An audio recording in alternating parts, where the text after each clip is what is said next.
Really good victory, good series for our guys. I don't know how often you get, two first wins in the same series, and you have a pitcher make his major league debut as a hitter before he makes it as a pitcher. But really good series for our guys. Schulte, you said you wanted him to throw the ball over the plate. Well, he threw 72% strikes and got 5 perfect innings. I mean, what did you kind of learn about his fearlessness on the mound in his first time through? Well, I learned a ton about his composure because the first inning it was raining really hard for anybody that was here. It was raining really hard to be able to stay composed. Couldn't have been any better in terms of going right out, executing his fastball, going right after, a good lineup, and was very impressive. It was unfortunate that the rain stopped him because, he had 5 perfect innings and really did a nice job the entire time. This is a question we'll ask him and might be better for him, but do you think the at-bat maybe helped him at all to calm any nerves or get that out?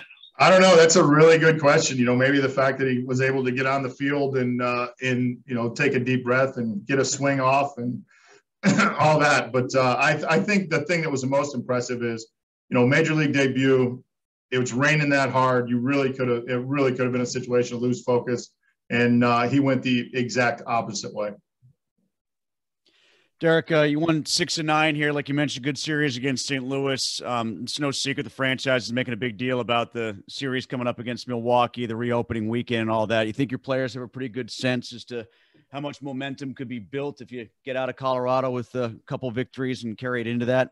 Oh, 100%. I think the fact that as we continue to get fans back in our ballpark and our fans have been great at home when we were there. We're going to Colorado and then coming off it, I think that's extremely important. And similarly, you think they got a pretty good sense as to how different that team is when they're at home versus what you saw when they were at PNC Park? Yeah, I think so. I think we'll treat each game individually, regardless of where it's at. But, yeah, I think our group's pretty aware of that. Derek, how nice was that play by Hayes? Yeah, I don't know. I told you guys earlier in the year, I think I saw the best play I've ever seen a second baseman made with Frazier. I don't know if I fully appreciated it except during the rain delay when I actually saw where he threw it from. I think he was behind the third base coach. I've seen one play similar that Manny made in Baltimore, but and I would be hard-pressed to say that's not the play of the year. To go that far to his right and make that good a throw, there's not a lot that kid does that just doesn't surprise you every day, man. He's special over there. Was it an obvious call not to bring him back after the rain delay? Yeah, there was no chance we were bringing him back. Because the umpires did a really good job. They told us it was going to be an hour minimum, and we're not risking him going back out there in that situation. This is, as we've talked about going through this. These are important opportunities for our guys. Today's a credit to our PD staff, to our scouting staff. Dan Radcliffe, who drafted Joe Delicari, who drafted Max. That's a big day for us. So he's not going back out in that situation. Go ahead. I'm sorry, Jim. No, Derek, is there a part of you that was kind of relieved a little bit that you didn't have to be that guy who was going to come out after the 5th or 6th when the guy had a perfect game going and tell him that his day was?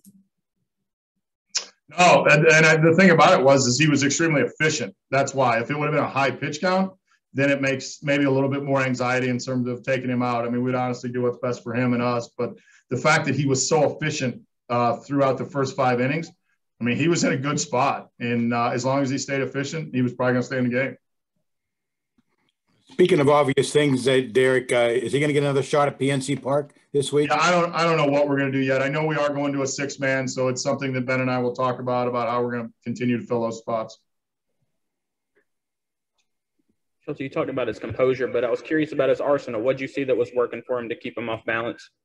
The fastball and the cutter were really good. The fastball was really good. I think, like someone pointed out, 72% strikes. And then what was really impressive is he didn't have, as good as he was, he didn't have a feel for his curveball early on. And then he went first pitch curveball to Newt Bar to be able to use it the second time through as an 0-0 pitch that showed, okay, this is feel the pitch. It's a pitch that he hadn't executed yet. He was able to throw it for a strike. So there were a lot of impressive things that he did out there today. The thing that impressed me probably the most, besides the composure in the first, was his tempo. He was in control of the game the whole time, and that's impressive for, not only a young pitcher, but a pitcher making his major league debut. Good for Derek. Okay. Thanks. All right, guys, got Ben Gamble here for you. Question for Ben.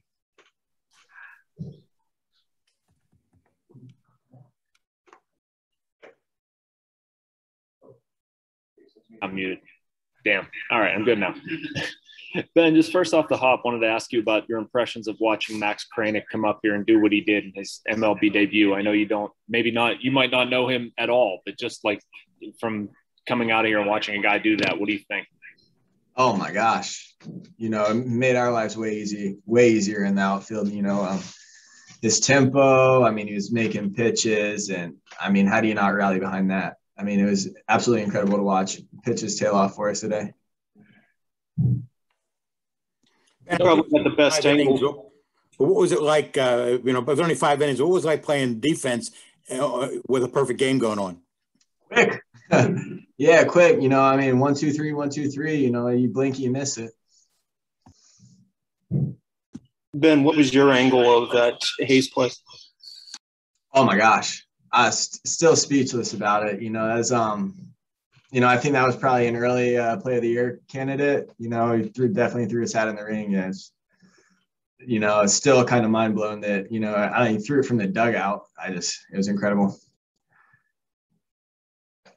That home run you hit, first pitch curveball, were you sitting on a breaking ball there? What'd you see? No, I wasn't. Poe told me I had to have a quick at bat if we wanted to get this game in. So I saw first pitch in there and just let it eat, you know.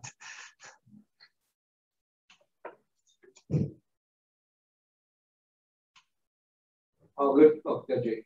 Yeah, just one more. You know, we talked with Chelsea about how, you know, Kranick had to stay composed in the rain, but for you as a fielder getting some fly balls out there in the rain, how tough of a challenge is that? Is it really too difficult? Yeah, I mean, when it's raining hard like it was, yeah, I mean, you'll get some drops in the eyes, and you know, you just kind of twitch a little bit, but you know, it's good. You know, nothing out of the ordinary, nothing crazy or anything like that. But hey Ben, who said that you needed to have a quick at bat? Who was that? Polanco. Okay. Good for Ben. Okay. Ben, can I get one more? Yeah.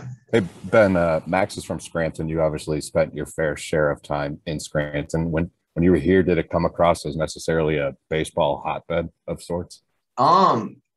You know, it's kind of sneaky. Pennsylvania in general, I feel like, produced some pretty good baseball players, you know, and you know, it's funny. We were talking before the game. He was like, "Yeah, I saw you playing Scranton." You know, I was like, "Yeah, I was there in 15, 16." I was like, "What year did you get drafted?" He was like, 16. I was like, "I'm getting old." But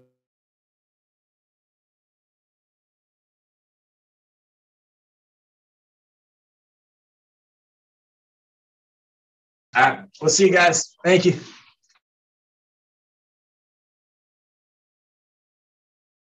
Max Kranick. Max is in the chair, so any questions for Max Kranick? Max, when you stepped to the mound to face Dylan Carlson as your first hitter, what was your mentality? Because it looked like you were pretty locked into attack mode from the beginning. Yeah, honestly, I was just trying to get strike one, and I feel like a lot of nerves were gonna leave me at that point. So seeing the fastball in the zone, you know, definitely made me relax a little bit out there. Max, did you know what was going on while you were on the mound, or is it whenever you got back to the clubhouse it kind of dawned on you? Kind of dawned on me when I got to the clubhouse. I feel like every pitch I threw was the biggest pitch of my life. I feel like I was so like tunneled in. Crazy feeling, unbelievable feeling. I'll remember this day forever.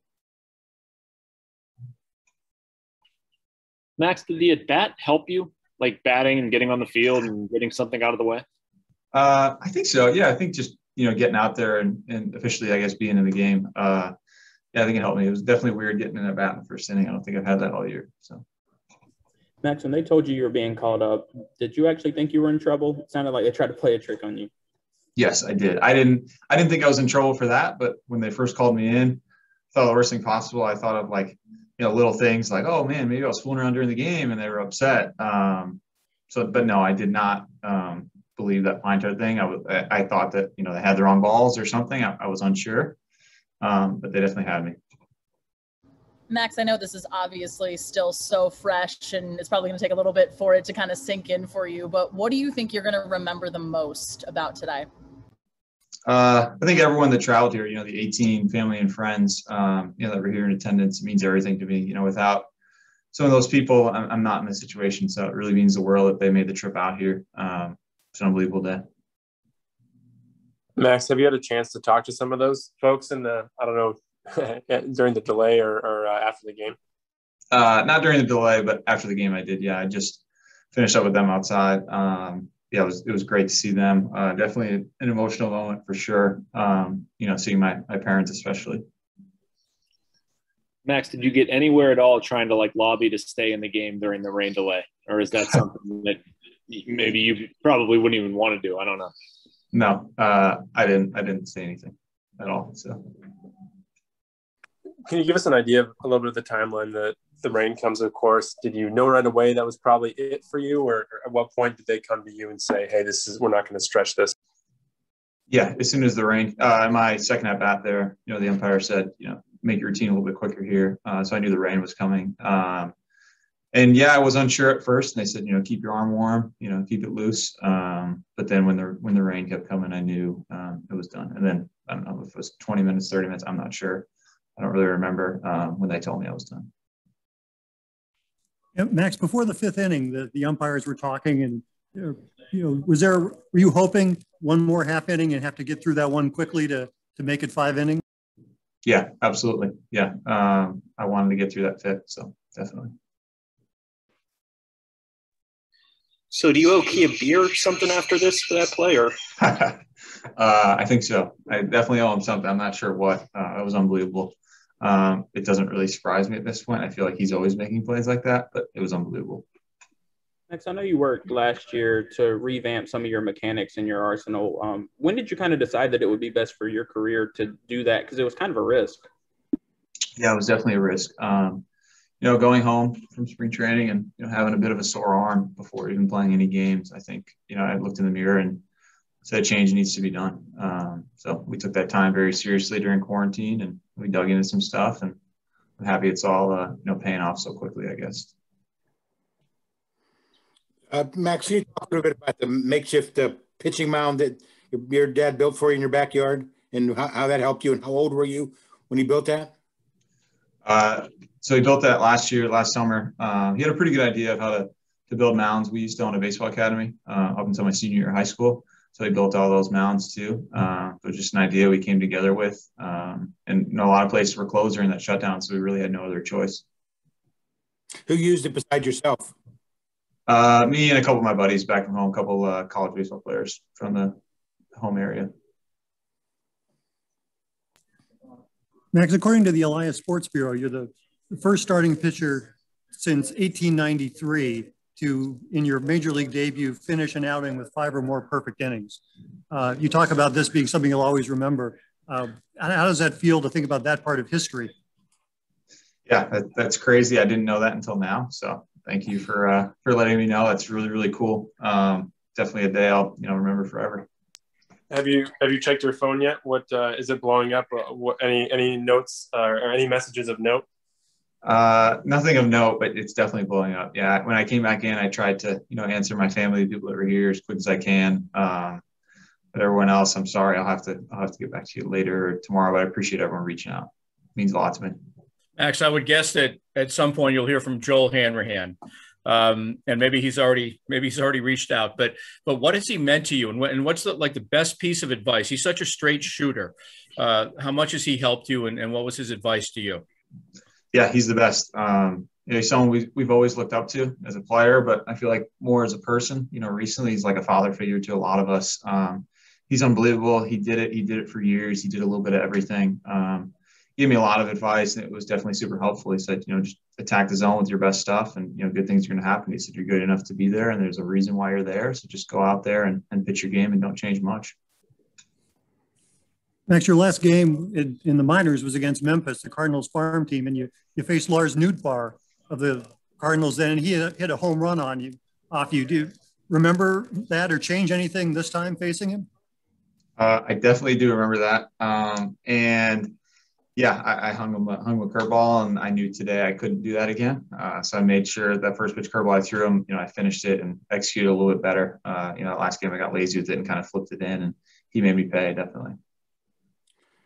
Max, will the second best thing that happens to you today be if they come to you and say, Max, you're pitching 4th of July in PNC Park? Say that again, I'm sorry? I'm sorry. Well, the second best thing to happen to you today might be when they come to you and say, Max, you're pitching 4th of July in PNC Park? Yeah, that'd be really cool. I'm not too sure of that, but that would be, amazing, especially to be in Pittsburgh and be close to home, and hopefully more people can make it out, but we'll see what happens. There's been no talk about it, guys. Thank you. At all?